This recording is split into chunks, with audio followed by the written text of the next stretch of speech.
My photographer, Chris Fields, actually isn't a fan of dogs, but he was able to come over here, lift this cover up on this storm drain, and help save this dog. First, I heard it like whining, crying real loud, and I could hear the echo from it because it was in the tunnel. We're lucky where the puppy chose to be. We're lucky that this young lady cared enough to keep persisting on trying to get somebody out here, and she called y'all. And that I happened to be by my phone when you called me, because normally I'm not by the desk. The woman I sent to go buy some fried chicken, when she comes back, we're going to drop him a few bites of chicken to get him to trust us. Y'all go make noise on the other end. Keep making noise. Come. There she is. Go. She's probably about 7 or 8 weeks old. Ow, ow, ow, ow, ow. Crate. I helped a dog survive. Good job. I gave a dog another chance at life. Hey, when do we want it? Now! Everybody's got a right to live. And before this campaign fails, we'll all go down to jail. Word! We are the people too! A little bit louder, 3! A living wage for our people! Word! We are the people too! A little bit louder, 3! A living wage for our people! Word! A bit louder, 3! Everybody's got a right to live. Everybody's got a right to live. And before this campaign fails, we'll all go down to jail. Everybody's got a right to live. Everybody's got a right to live. Within a few hours, Craig Williams had found the items stolen from Mid-South Elevator Repair. Here it is, a vacant house. I don't see anybody here, saying we can't go in. Why can't we just go in and get our stuff? JPD did, even though countless items from the business were found in the yard of a home on Hartfield Street. All my stuff's behind the house, very recognizable stuff. Sure. Elevator industry is very recognizable. JPD told Williams he couldn't go onto the property without a warrant. You don't want to do anything to jeopardize the case or the investigation at hand. 3 hours to get that warrant, and then the business owners went about the business of recovering everything stolen from the shop. Self-made Dick Tracy, aren't you, Brian? No. GPS on vehicles will help. 2 of the service trucks had GPS tracking devices. And then they went back to my office, and then they came here. Those GPS tracking devices told Williams everywhere the trucks had gone after they were stolen around 3 Tuesday morning. We're talking about computers, tools. And up there, how many thousands of dollars each food of this right here? Pretty much my whole business is at a standstill right now. Williams and his workers recovered most of the stolen items except for the security surveillance recorders. The thieves had tilted the cameras outside the shop, broke in the back, and drove the trucks out the front gate. I don't know. Kind of worried, do we go back to the same place? Do we stay in town or do we move? JPD says they are tracking down who did it. Scott Simmons, 16 WAPT News. When boaters drop in, the last thing on their minds is the possibility of being pulled over, according to Reservoir Law Enforcement. Res police say many boaters forget they're actively patrolling, and the water is where some of the strangest things happen. One of the weirdest things I've ever seen was a golden lab swimming out here. Another officer got him. He was probably 100 yards out, just swimming in the waters. Police and boaters say there are more significant dangers. Make sure that if you see anybody with any alcohol or anything like that, to steer clear of them for sure. Just like the road, if you go over .08, you're BUI instead of DUI. Alcohol and impaired boating is just one of the things that officers look for.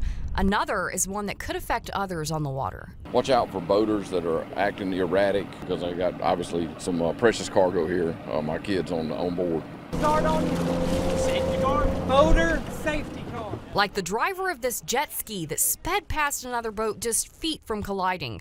Moments like this make the Res police turn their lights and siren on. He darted in front of another boat that had already started to come on the plane, pulling 2 skiers behind it. So we wanted to stop him, talk to him, make sure he had everything. Police say he was missing one of the most important things needed before boating. We found out that he did not have a boater safety card, so we gave him a warning. They say safety is their main concern. Have a good time, but just make sure you know where everybody is, because another boat can come up on you real quick. You ask people what's wrong with the Jackson Zoo, and it seems only to scrape the surface of the problems. Well, in my opinion, when I go, the animals are always asleep, and the landscaping is not all that good when you get there. It's dangerous. You know, your cars are vandalized. But it has been a really long time since I've been, and the last time they really didn't have that many animals. The zoo says it wants to study a move to the LaFleurs Bluff area on Lakeland Drive and I-55 because of declining attendance and revenues.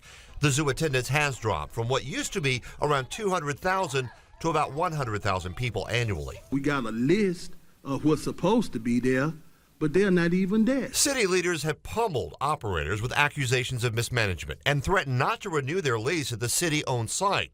Despite those threats, zoo operators say their plan is still to look at moving the zoo and raising millions of dollars to do it. Why can't it happen at this site?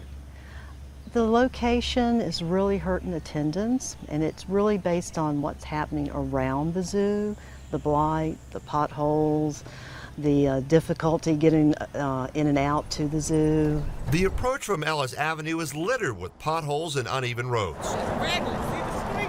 On Capitol Street, a long line of vacant, boarded up, or falling down buildings on either side.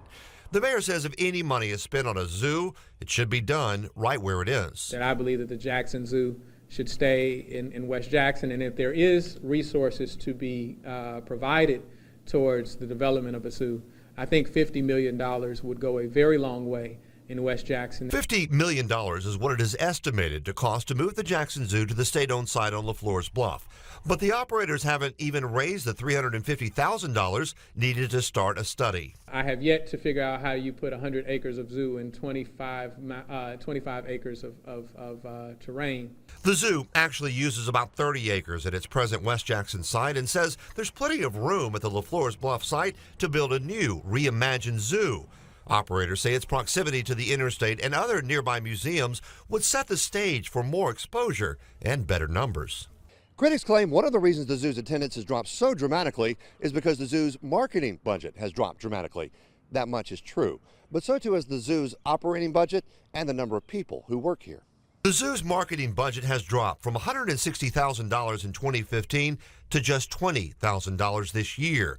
The zoo used to have about 50 workers, now around 30. Well, the zoo's not spending as much money on much of anything right now. Our budget's been cut over and over. Every year we have to cut, either from attendance or a downswing in donation that we get from the city. The elephants were moved because of the projected added cost of $10 million to keep them.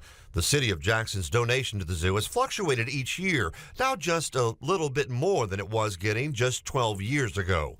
The city owns the zoo property, and the lease is up for renewal in September. And if the city doesn't renew its deal with the Jackson Zoological Society that owns the majority of the animals, well, then we have to move all our animals out. We have to house them at other acceptable facilities, return animals that have been on loan. To be fair with you, I think that there's still a lot of conversation to be had. The mayor says the city can use blight elimination monies to buy and remove vacant buildings near the West Jackson site. But operators are skeptical that the current site can be salvaged. The way we are right now, unless something happens around the zoo and unless the city is able to step up its support in some way, I'm afraid in about less than a year and a half you'll see no zoo at all.